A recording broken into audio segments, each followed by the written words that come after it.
Well, I looked for a joke about hidden treasure, because that's my topic today, and could not find one I could tell. That was it.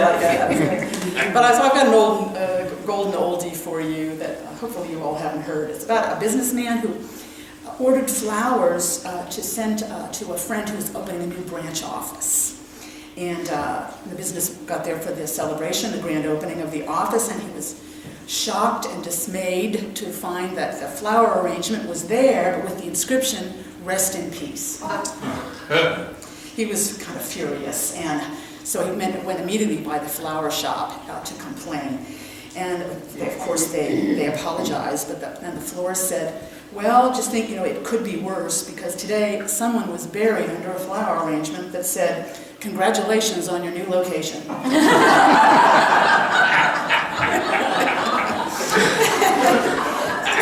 A little inappropriate.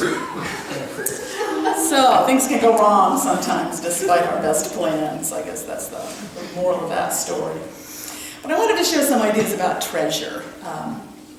For some reason, summer seems like a time for that. It makes me think of the pool in the small town where I grew up in. We would dive for quarters at the bottom of the pool in the summer. Any of you ever do that when you were a kid?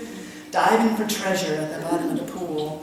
Those shiny little silver quarters down there. I'm not sure that'd be a big attraction now that it was then. It'd have to be bigger than that somehow.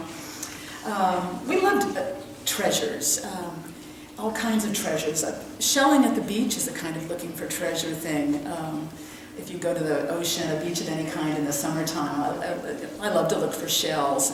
Some people really get into it with like metal detectors. Have you ever seen people out with that looking for? They are serious. They're not just looking for pretty shells. They're looking for something bigger than that. We love treasures, and it really speaks to us in a rich way. It's in all our spiritual traditions. There are treasure stories, hidden treasure, buried treasure kinds of stories, in all kinds of spiritual traditions. Here's one, for instance, out of a Jewish tradition. There's a man working hard in his field, and he's digging around, and he finds a treasure. And just then he sees two disheveled, hungry-looking rabbis walking by. So the man gives them the treasure. And then he returns to his digging, and deeper down he finds an even greater treasure. That's the Jewish story. Sacrifice, right priorities, brings even deeper treasure, is kind of the moral of that teaching story. I think that's nice. I remember vaguely from childhood Aesop's fables, and there was a hidden treasure story. Do you remember Aesop's? They all had a moral. They were teaching stories for kids. And there's one about the two lazy sons. If any of you remember that one. The father was near death. He tells his two sons, who never really had any interest in working around his farm, that there's a treasure buried somewhere out in the fields. He doesn't know exactly where, but it's there. And if they dig around, they're sure to find it. And then he passes away, and the sons develop a keen interest in agriculture. And they start digging and planting and digging all around. One story says it's a vineyard, it's some kind of farm. And they do that all year. And by the end of the year, as it turns out, they never found a buried treasure, but the profit on their farm was so big that year. It was bigger than any had ever been before, bigger than any of his neighbors, that they were so much more prosperous as a result of their hard work, because they dug everywhere in the soil, worked that soil so well. So the moral of that story was, hard work brings its own rewards, brings its own treasures. Teaching stories. Well, Jesus had a remarkable, he talked about treasure more than once, but this is my favorite, and it's probably the shortest little parable, little teaching story he had that was about hidden treasure. Jesus was always teaching about the kingdom of heaven or the kingdom of God. That was his perennial teaching, how you can live there, how you can live in the kingdom of God and the kingdom of heaven, which was a state of grace, really, a state of God connection where you're being guided and protected, your needs are met, you're plugged into source, might be a way of putting it. That's what's living in the kingdom of heaven. It wasn't a distant place you'd go to after you died. It was a way of teaching how can we live the good life now, filled with God's grace in our lives. So this is his teaching. about treasure. The kingdom of heaven is like treasure hidden in a field, which someone found and hid. Then in his joy, he goes and sells all that he has and buys that field. Isn't that a great little teaching story? And there's so much in it. Let me read it once more. This is from Matthew 13, if you want to look at it again later. 13:44. The kingdom of heaven is like a treasure hidden in a field, which someone found and hid. And then in his joy, he goes and sells all that he has and buys that field. So a whole lot built into that, a whole lot of teaching in that story. We're talking, of course, treasure here is about, it's really about spiritual treasure, treasures of peace, of joy, of wholeness. That's what Jesus is teaching about. He's not teaching about how to find gold or jewelry or things like that. He's talking about spiritual riches, peace, well-being, wholeness.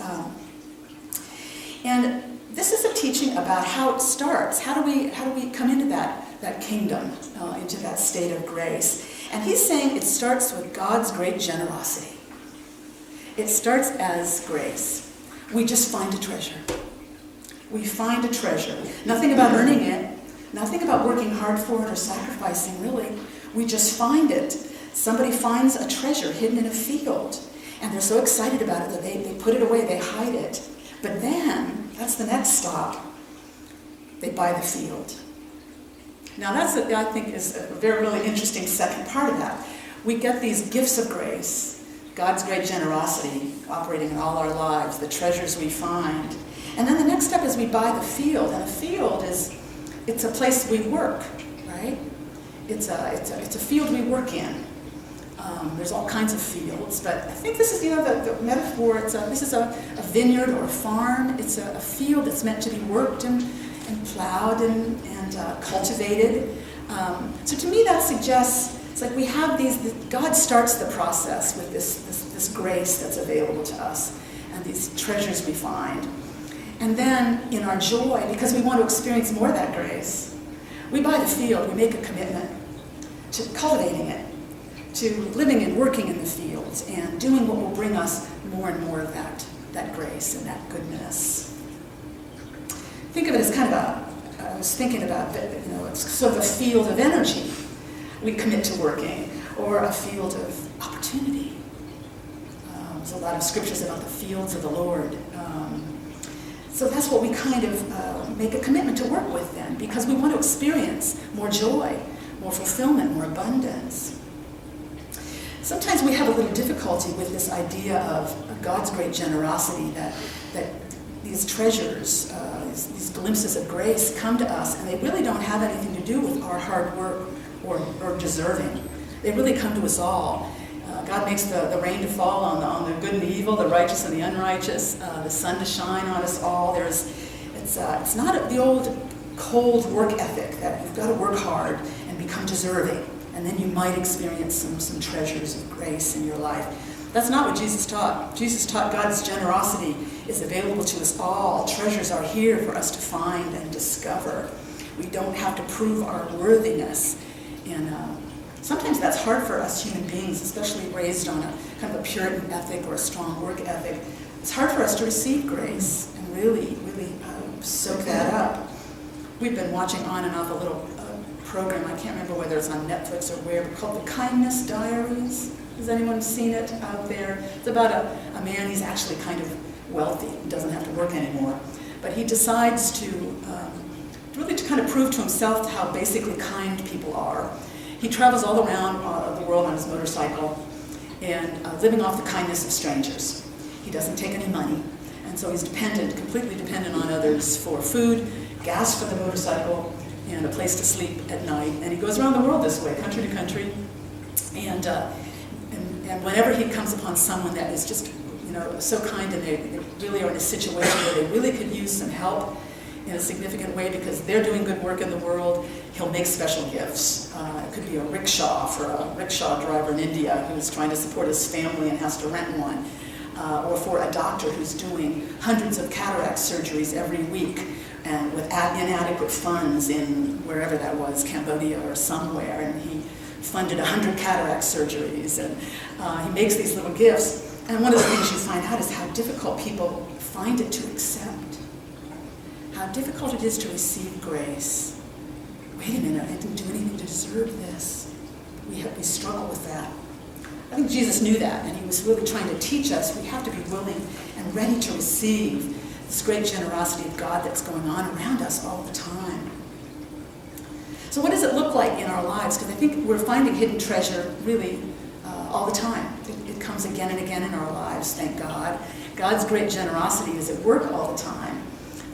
And I could name 100 things in my own life, and I bet you could as well if we had a discussion about this afterwards.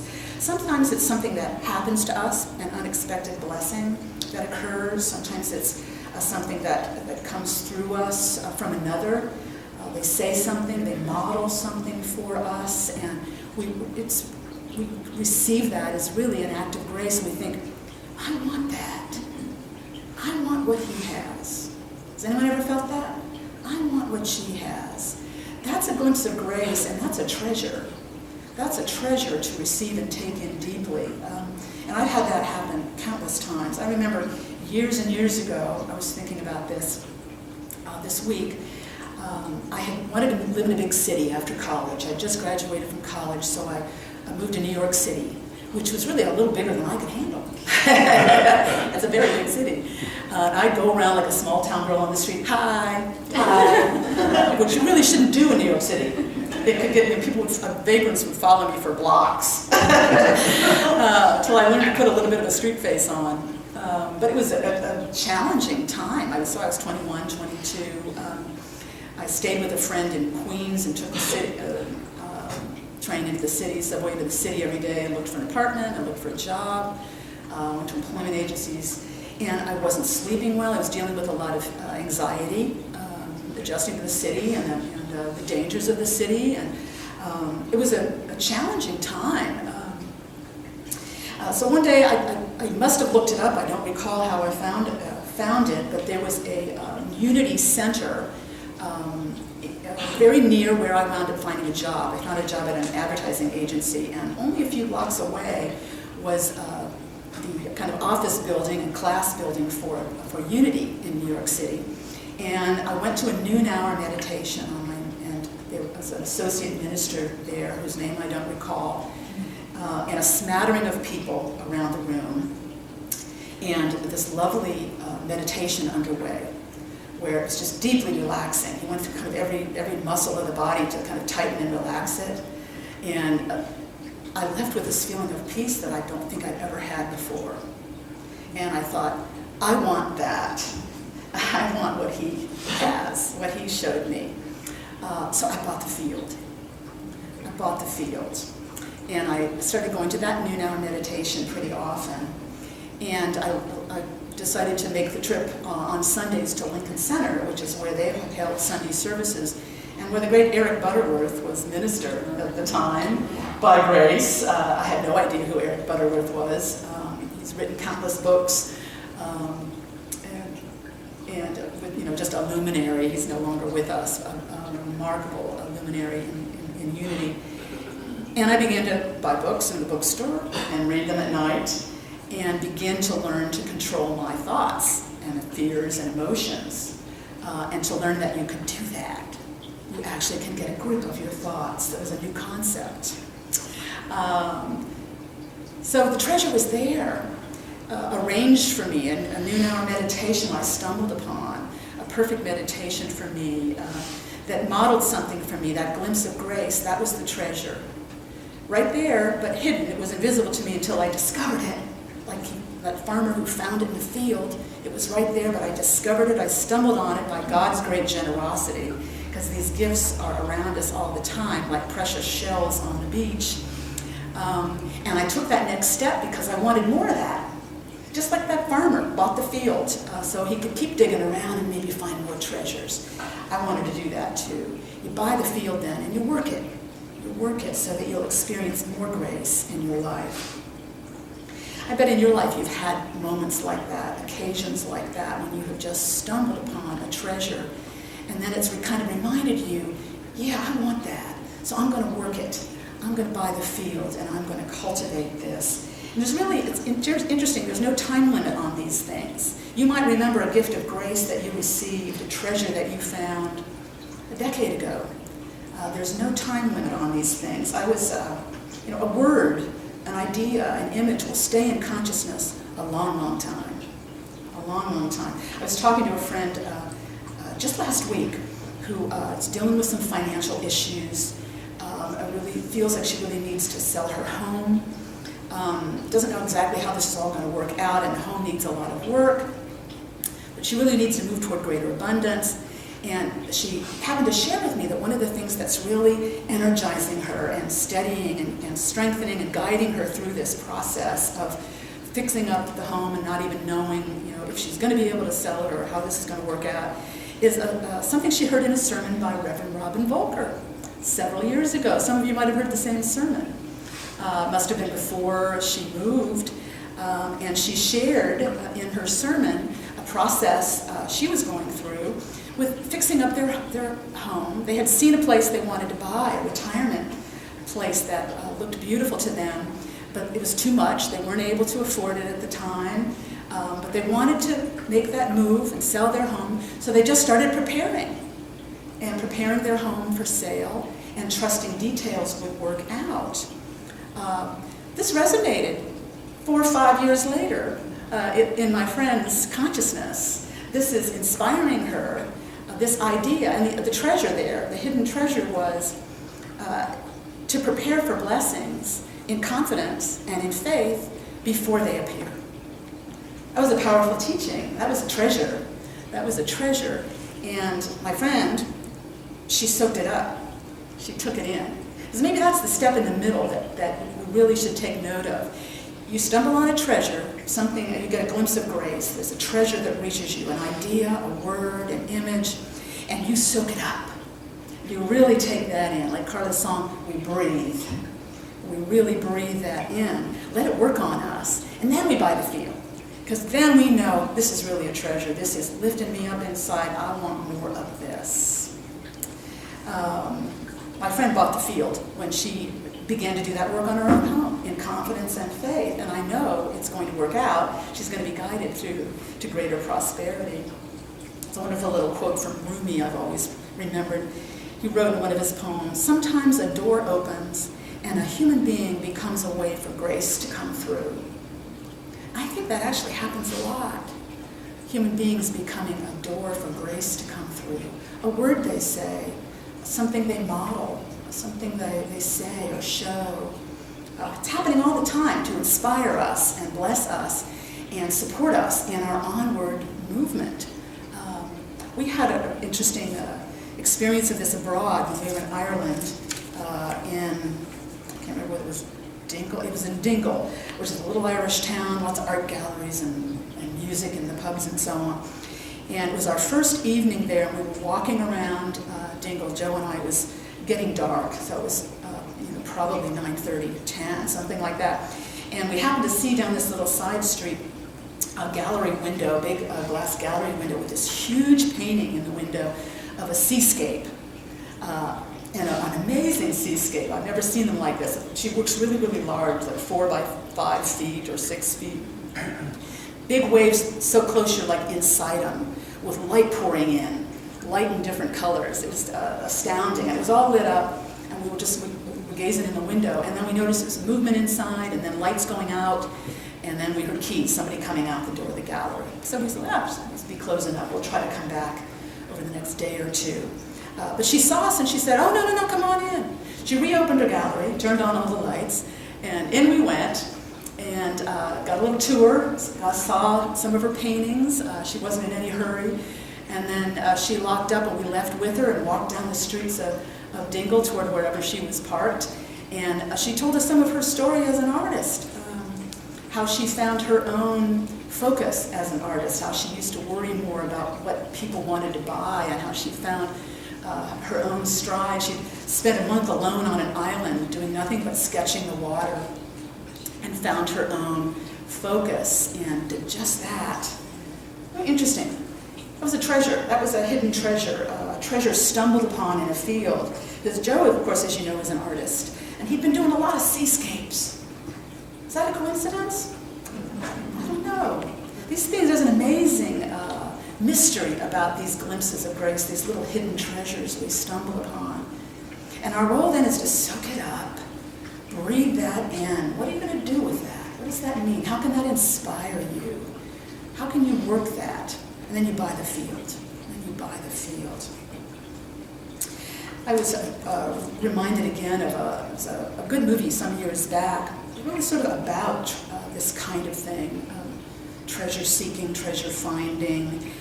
You all remember the story of Chris Gardner, who was homeless with a small child, and he became a very successful stockbroker. And they did a movie about it with Will Smith called Pursuit of Happiness. I don't know when that was, 07, 08, maybe something like that. I happened to stumble upon a YouTube lecture by Chris Gardner, and him telling the story of that whole period of his life, and you know, where the turnaround started for him, hidden treasure. He was, you know, desperately trying to make ends meet, selling medical supply equipment or something, and he was in the parking lot of some hospital where parking was notoriously bad. And he sees some guy, some well-dressed guy in a Ferrari, and he's looking for a place. He says, "You can have my place. When I'm just about to pull out, you can have my place if you tell me, answer 2 questions for me." And he said, "Sure." And Chris Gardner says, he said, "Well, what do you do, and how do you do that?" Those are kind of big questions, but the man answered them. He was a stockbroker, and this is how you do it. You get into kind of an internship program with a firm if you qualify, and then you'll train and you'll study, and you can become a stockbroker. Well, he knew he was smart inside, even though he hadn't gone to college, and he knew he was good with numbers, and that was a treasure for him. It registered. This could be me. I want that. I want what he has, and I can have it. It was a turnaround point, and he really took it in. He soaked it up, he breathed it in, that whole possibility, that whole idea about himself and what he could become. But he sure bought the field, because it was a lot of work after that. There was a couple of years of really significant challenges. I didn't realize, having seen the film, they used Will Smith's son, who was older, you know, so that he could share the dialogue of the film and so on. But actually, Chris Gardner's son was about 2 and in a stroller. And he managed to, you know, keep that son with him and care for him despite not having enough money to live on. He would go without food himself to feed his son.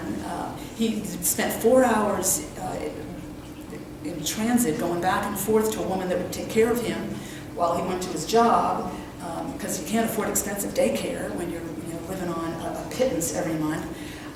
And he studied, and the internship pay was like ridiculously small. He studied, he worked hard, and these little graces came along the way. It's like little treasures that kind of keep us going and billow our hopes up. You know, he mentioned in his lecture something I don't think was in the film, a lot of little things, but after picking his son up at the woman who takes care of kids, they'd get back about 8:30 to this place they were staying, a really cheap hotel in not a very nice area of the city. And he said the ladies of the evening would be coming out at right about the time they were getting back. It's kind of a pleasant term he used. The ladies of the evening were coming out at about the time he would get back with his son. And at first, and they'd always see him and never see, you know, a mother. The mother was out of the picture. She had found herself unable to care for the son, so it was just him and the boy. And the ladies of the evening would first give him little bits of candy, you know, to the baby in the stroller, and he would refuse the candy. He really didn't want his son to have all that candy. He didn't have candy until he was 7 years old or something. So the ladies of the evening started slipping the baby at 5. Which is pretty darn nice, and that became kind of a thing. And Chris Gardner said many's the time that $5 is what fed his son that night. Little graces, little treasures, unexpected, hidden, right there in the field around us. And we stumble upon them by the great generosity of God. It like starts with God, God's grace. And then we soak that up, and And then we buy the field and we work it and we experience more and more grace. Chris Gardner experienced more grace than he even bargained for. He did become wealthy. He did become a successful stockbroker. His son is, an honors graduate of a college. He had a daughter as well, very successful. Chris Gardner's biggest treasure out of all of that experience was that he succeeded in a promise he'd made to himself as a 5-year-old. When he was 5, he didn't have a father in his life. He had a stepdad who was abusive and who constantly reminded him, "You ain't no kid of mine," with things like that. And as a 5-year-old, he knew he was never going to. If he ever had a son, his son would always know he was his dad. And he honored that. He honored that because he said it was the biggest thing in his biggest achievement of all those years. It wasn't the money making and the fancy suits and so on. It was that when he asked his son what his memories of that time, his son just said, "You were always there. You were always there." And Chris Gardner said it just made his soul smile.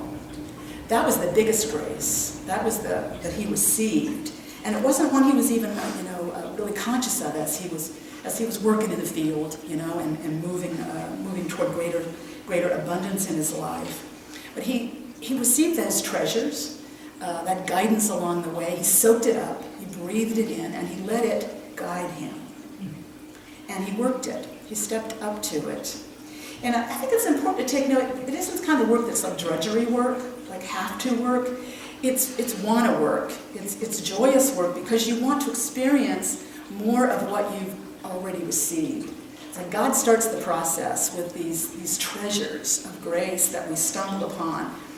And it's everything from a word we hear to something we see, an image. Many is the time I've been inspired by someone's example. Wouldn't you say that's been true for you as well? That's why we're in this together. We are meant to encourage and inspire one another, and often it's just by how we show up and something we share about what we've learned and how we are making our way through life. And these register.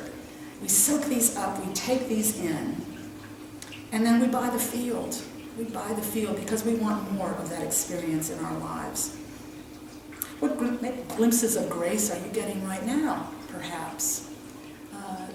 Very often we're not wholly conscious of what we have an opportunity to soak up.